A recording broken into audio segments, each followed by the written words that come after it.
Hai mates, balik lagi sama gua Alep di Mates Cerita Mimpi.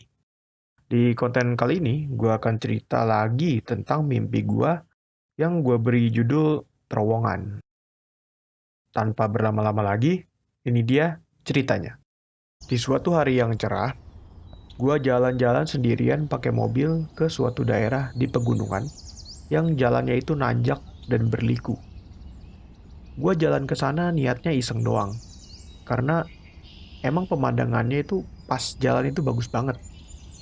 Di kanan dan kirinya kita bisa lihat pohon-pohon tinggi yang susunannya itu rapi banget.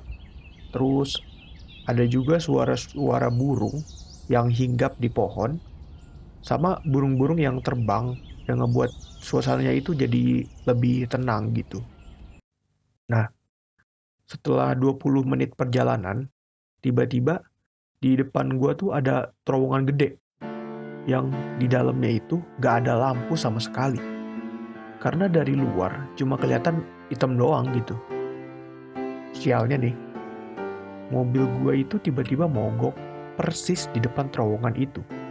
Padahal bensin gue tuh masih penuh, tapi mobil gak bisa di starter sama sekali.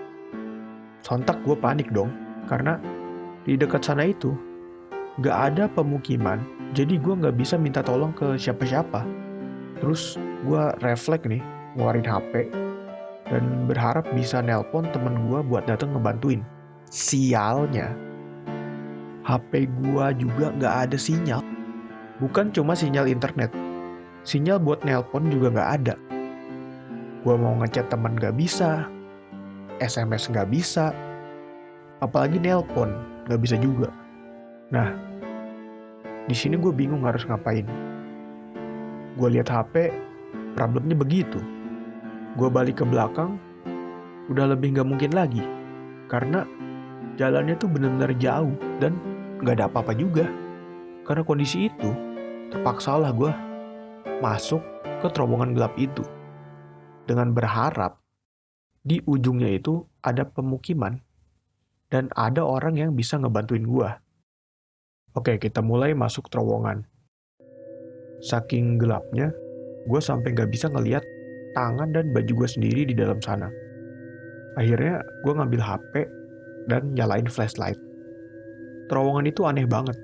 Udah gelap, hening, lebar, tapi gak ada satupun mobil lain yang lewat dari lawan arah. Gue jalan nih di terowongan itu, lurus terus, gak ada belokan sama sekali. Sampai sekitar 10 menit setelah gue cek jam di HP, gue ngeliat tuh ada cahaya di depan gue gitu. Sontak gue percepat nih langkah gue, sampai akhirnya keluar dari terowongan itu. Nah, di sini gue ngerasa ada yang aneh lagi. Pas keluar dari terowongan, itu ternyata di hadapan gue ada kayak lokasi tertutup yang semuanya itu ditutup tanah dan sekelilingnya itu ada banyak terowongan-terowongan lagi. Kalau gue pikir lokasinya itu mirip goa gitu. Jadi kalau kita masuk goa kan ada tuh yang di dalam itu ada goa lagi. Nah jadi persis kayak gitu. Jadi cahaya yang gue lihat tadi itu adalah cahaya dari satu rumah yang ada persis di seberang pintu keluar terowongan. Rumah itu pakai lampu kuning yang digantung di kanopi di depan rumah. Kalau gua gambarin nih, rumahnya itu warnanya full krem. Sampai ke kanopi dan teras depannya juga krem. Gak lama habis gua liatin rumah itu, tiba-tiba pintunya nih kebuka. Dari sana, pelan-pelan keluar satu orang perempuan yang pakaiannya itu pakai kardigan dan roknya itu sebetis. Nah, si perempuan itu ngeliat ke arah gua sambil masang muka heran. Mungkin dia pikir siapa nih orang tiba-tiba ada di pintu keluar terowongan gitu. Selang 10 detik nih abis lihat-lihatan, gue ngerasa ada yang aneh dari perempuan itu. Di bawah kakinya itu tiba-tiba gue lihat ada item-item bergerak. Gue kira awalnya wajar lah, itu kayak bayangan gitu kan. Lama-kelamaan kok si item-item ini makin maju sampai ngelewatin kaki si perempuan. Karena bingung gue salah lihat apa enggak, gue kucek-kucek mata nih. Terus gue memincingkan pandangan gue ke si item itu. Pas gue fokusin mata, astagfirullah, gue kaget sampai nge-freeze. Diem, bener-bener diem badan gue.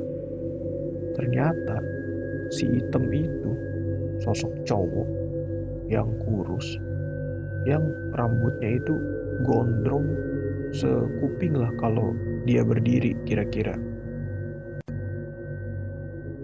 Dan badannya itu bener-bener gosong, hitam semuanya.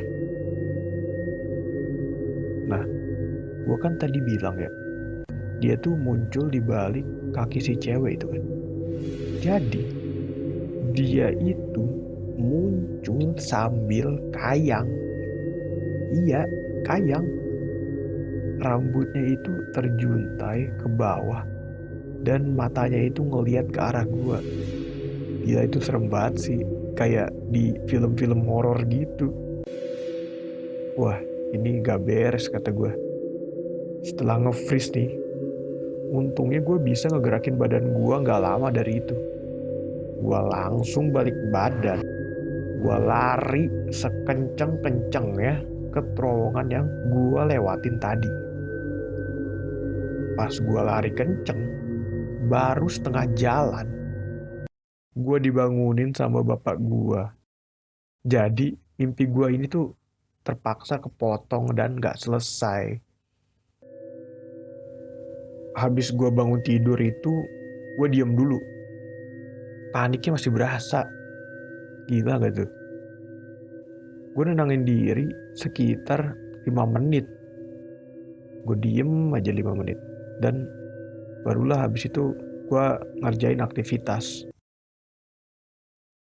Nah, jadi gitu mates, cerita mimpi gue kali ini. Gimana menurut kalian?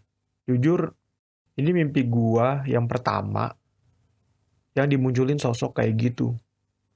Lu bayangin aja, kalau kita ada di kondisi itu, udah mobil mogok, mau nyari bantuan, malah ketemu begituan. Oke, sekian dari gua mates.